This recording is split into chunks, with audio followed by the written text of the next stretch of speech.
The Grand Prix is over after giving us a wonderful weekend of skating. In this video, I'm going to look at the results of the competitions and compare my predictions. Then I'm going to be looking ahead at what's coming next for figure skating, so stay tuned to the end of the video for that. First, before we talk about the winners in each of the divisions, I'd like to point out that out of all the hundreds of skaters in the world, only 6 in each division make it to the finals. That's quite an achievement. So no matter what place they end up in, they should be very proud of themselves. For some of the juniors, it was the first time they've skated before such a large crowd, and that can make you nervous. And even for some of the senior skaters, it was the first time that they've ever made it to the finals. And then there's the 2 alternate teams who only found out that they were going to be competing within the last week. Quite amazing. And all the competitors should be very proud of themselves. Let's start with the junior men's event. It was very interesting and, as we'll see from other events, had some unexpected results. First, I would like to mention that Yan-Hao Lee from New Zealand was the first skater from New Zealand to compete in the Grand Prix final. He didn't medal, but I expect that we'll see a lot of him in the coming years. Ryo Nakata was the favorite coming in for a lot of people. He'd won last year and made a strong showing in his qualifying events. However, I wasn't as certain about him, and he ended up with the bronze. The gold medal winner was Jacob Sanchez from the United States. He didn't have the highest scores in each of the programs, but his total combined score brought him to the gold. If you haven't had a chance to see his free program, I recommend that you go and watch that. It's quite beautiful. Also, he does a very funny exhibition program to Kung Fu Panda, which makes me laugh every time I see it. It reminds me of Caitlin and Jean-Luc's exhibition program to The Black Swan and Swan Lake, which I still find the funniest thing ever. I recommend that you look both of them up on YouTube. How did my predictions turn out? Well, I got 2 out of the 3. In the women's division, I had predicted a Japanese podium, and that's what we got. As I had said, it was Mao Shimada's to lose, and she didn't. She won both of her programs and was the overall winner. In junior pairs, the Chinese team took it all the way to gold, with the rest of the field a distant 20 points behind them. In second was the U.S. team of Flores and Wang, while the Canadian pair ended up in 3rd place due to some mistakes. It didn't seem to be Jasmine and Kieran's day, but hopefully they will rally for Junior Worlds. My predictions? I had expected the Chinese team to win, and they did. In junior ice dance, the Italian team took home the gold, which wasn't unexpected as they came into the event in the top spot. As they are both old enough now to move on to seniors, I expect that they have their eye on next winter's Olympics, which will be in their home country. Katerina and Dmitry from the U.S. got silver, which I was very happy to see. Since there were 3 teams coming in with the same number of points, it was just a matter of seeing who had the better day, and the U.S. team was able to pull ahead. I still have a soft spot for the Peel siblings who ended up in 6th, not a surprise, and I hope to watch them improve going forward. My predictions? I really didn't have any for this event as the top 4 teams were all equally good, but I'm going to claim 2 out of 3, as the Italians were at the top of my list, and then the U.S., German, and French teams were all neck and neck in my book. Now let's look at the seniors. Unsurprisingly, Ilya Malinin won the senior men's competition.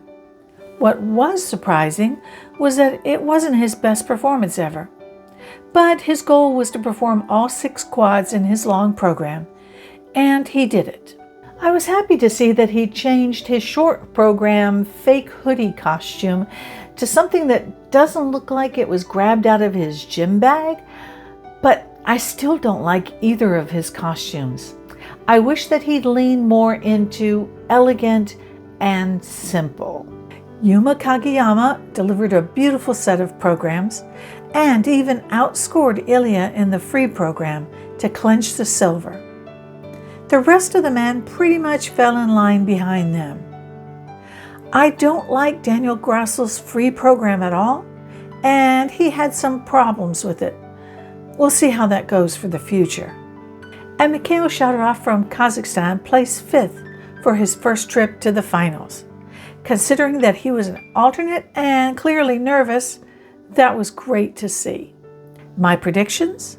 I got 2 out of 2 right, so 100%. The women's division was, quite frankly, a mess this year. I had hoped for Amber Glenn to win, and she did. She's usually the one with the nerves, but this year, even though it was her first time to make it to the finals, she seemed to have found the key and delivered 2 great programs. Kaori Sakamoto, however, was not having a good event. Her short program was disastrous. She pulled it up with a good performance in the free program to 3rd place, but it was not her best event. How did my predictions turn out? 2 for 3, I think. I got Amber and Kaori on the podium, but Monet was a surprise for me. Pairs was an interesting event. Since Diana and Maxime had to pull out due to his illness, the first alternate skated instead, and they managed to survive the event. I had expected the Japanese team of Riku and Ryushi to win, since Diana and Maxime weren't there, but they looked a little rough and ended up in 2nd. The German team of Haas and Vladen won the competition by over 10 points, repeating their victory from last year. The U.S. team of Ellie Kam and Danny O'Shea continue to improve their new partnership, and although they're still rough, I have hopes for their future. My predictions shot out of the water since the team I had for first place pulled out. However, I did predict the Japanese team for 2nd, so that's a win for me. The ice dance competition suffered from the same surprises and upsets as the qualifying events did. In a stunning turn of events, Paul Poirier took an unexpected fall in the short program, which completely negated their points for one of their elements, plunging Piper and Paul to last place when they'd been expected to make the podium.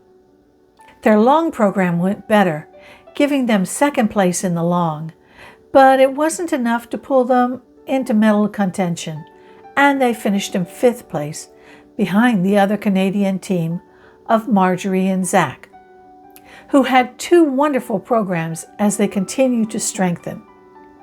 Canadian nationals will definitely be interesting to watch this year. The British team of Fear and Gibson also had some issues in their programs. They had been the top team coming into the event, but had to settle for 3rd place and bronze. Madison Chalk and Evan Bates did a great job, and while I really don't care for their short program, their long program was beautiful and swept them into 1st place. The surprise to me was the Italian team of Charlene Gonnard and Marco Fabri. They have been working hard all season, probably with next year's Olympics in mind, and while I really don't like either of their programs, they put in a strong showing and took 2nd place. So, how did my predictions turn out? Well, I got 2 out of 3. And that's a wrap for the Grand Prix of 2024. I'll also be taking a week off to plan out my next videos.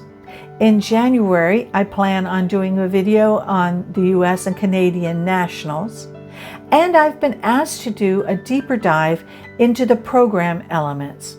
So I'm going to be planning a video on jumps and spins and another that looks into the ice dance programs and their elements and their judging. So subscribe so that you don't miss those. See you soon.